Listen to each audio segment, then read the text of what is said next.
Hey there, first grade. So today we're going to be learning about something called shape poems. I promise they're not as hard as they sound. They're actually pretty fun. A shape poem is a poem that takes the physical shape of the topic that the poem is about. So, for example,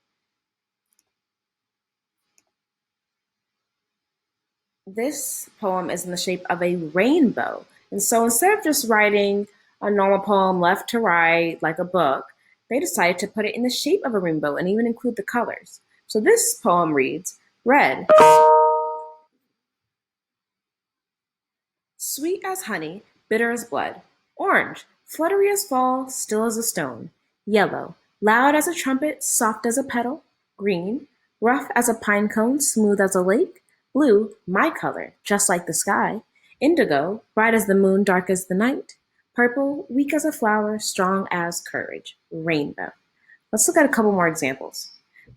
Yeah, this one is in the shape of a star, so it's probably about a star. Let's read it. Stars are so bright, shining above us all, millions and billions, shining from dusk to dawn, with silver light, so pretty. And so this one's in the actual shape, so it bends and it twists and it turns, and sometimes you have to read the words upside down, but that's what makes it so cool. This one's about ice cream. Ice cream is fun to eat, rich taste enjoyed by many ages. And these are shape poems about the shapes. So this one says, they say I'm a rectangle, but I don't really care. All my sides are equal, and I know I'm a square. And they even drew a face in the little square, so you can even decorate your shape if you'd like. This one says, I'm a little circle, I'm very round and smart. You know I always end up exactly where I start. And this one's pretty cool because they added a little more to this picture to show what it was. What do you think this poem's about?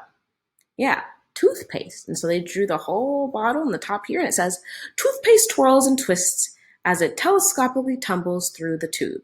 Ooh, this poem has a lot of alliteration in it. Remember that big word? That means it has a lot of words with the same beginning sound. So you hear a lot of in this poem. And so here's an example of what I want you guys to do in your assignment today on Seesaw. We've got two poems here. The point of poetry is to make the reader feel something, right? The poet usually writes about what is important to them. And so they want the reader to know that this is important. This is how I feel about this topic. This is how I want you guys to feel about this topic. So let's read our first one. What do you guys think it's about? What does this looks like it's in the shape of? Yeah, an airplane taking off. Good. Let's read it. A click, a sputter, a whoosh to roar. A flick, a shudder, a push to soar. The wing, the nose held high, steady. To touch the plane is the sky is ready. That's a pretty cool poem.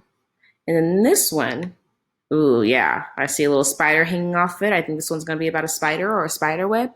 A spider spins a web so neatly, resets a while, then hides discreetly. For food to land on the web that's sticky, escape from which will be very tricky. Ooh, that one's a little creepy. So the question is, how does this poem make you feel? And so this poem, the airplane poem, makes me feel excited and hopeful. Excited because I can see the plane taking off, and usually that means travel. And traveling is really exciting to me. It makes me feel hopeful that planes are really cool ways to travel. And then this one, this spider web poem, makes me feel sad for the bugs that can't escape that the spider's going to eat, and also a little scared because I'm a little scared of spiders. So your assignment on Seesaw today is to read these poems. It was Earth Day yesterday, so we're going to celebrate Earth Day by reading poems about trees and nature. And you are simply just going to write how the poem makes you feel. All right? It could make you feel happy, sad, stressed, lonely, excited, nervous, scared, colorful, loud, however it makes you feel. So this first one says, a tall, lonely oak tree, winds howl, leaves shake, acorns clatter down to the dry ground. This one reads, trees are old friends. They have many jobs. Homes for animals, shelters from the cold and the rain, oxygen producers, and providers of shade. So big, so alive. Roots, barks, branches. All right, first grade, so tell me how they make you feel, and I'll see you guys later.